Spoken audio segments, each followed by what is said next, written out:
but I've given them. On deck, we have Timmy Williams, but please welcome to the stage, Lee Bruns.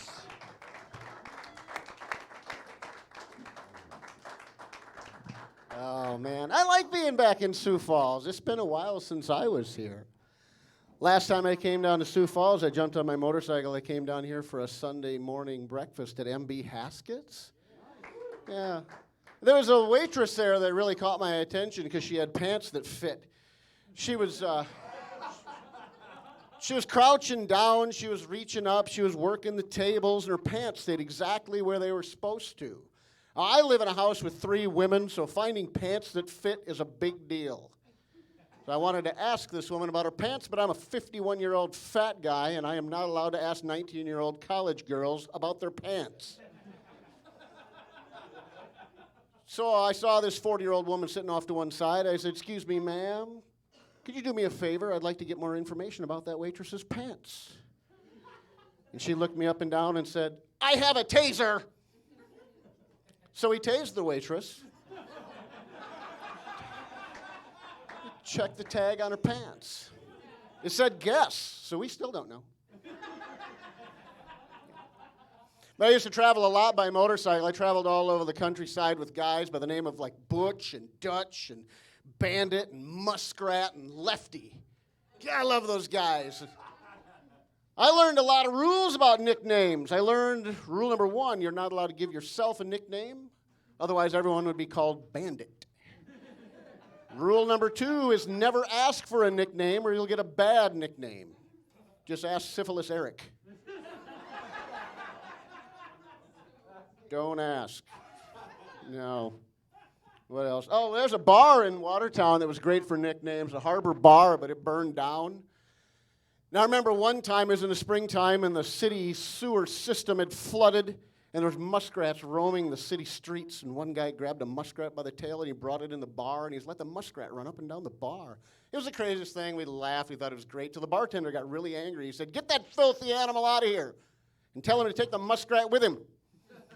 So he picks up the muskrat by the tail, and he walks outside. And just as he steps out the door, another guy sees this muskrat hanging there, and I guess he assumed it was dead.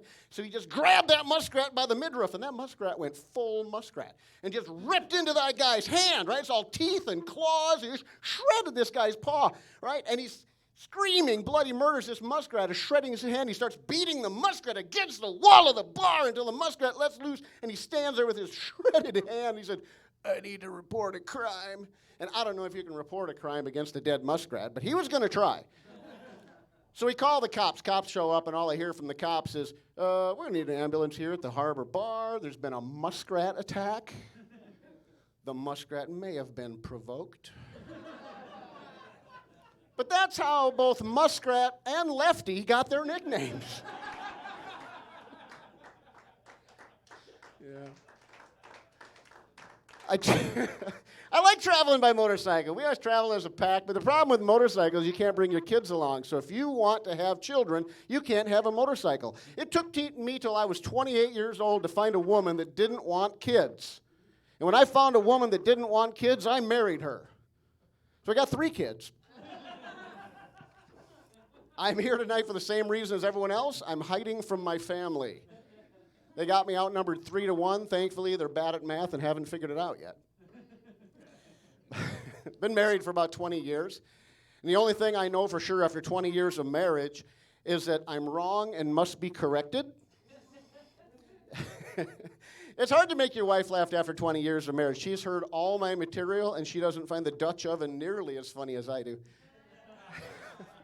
But she tells me I need to lose weight.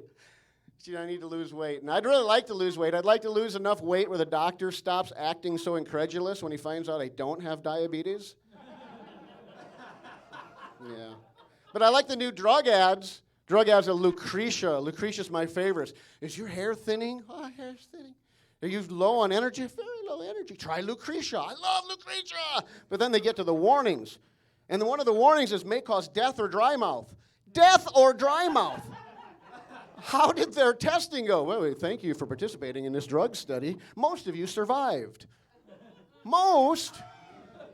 Well, yes, there's a few people that did suffer the unintended consequence of sudden death. Oh, God, I need a drink. Oh, dry mouth? But one of the things Lucretia doesn't fix is hair on the tip of my nose. I got hair on the tip of my nose, and I'm not sure if it bothers me more that I have hair on the tip of my nose or that it already turned gray. So I made the most of it. I waxed the horn in my tip of my nose. I took that hair and I waxed it, and I formed a little rhino horn. I was the endangered gray rhino. To my wife, she said, listen, we've got a poaching issue. If you don't take that rhino horn off, I'm going to shoot you. She was so cranky. I think she was just upset because her pants doesn't fit. So I gave her a taser and sent her to MB Haskets. Thanks, guys. We'll see you.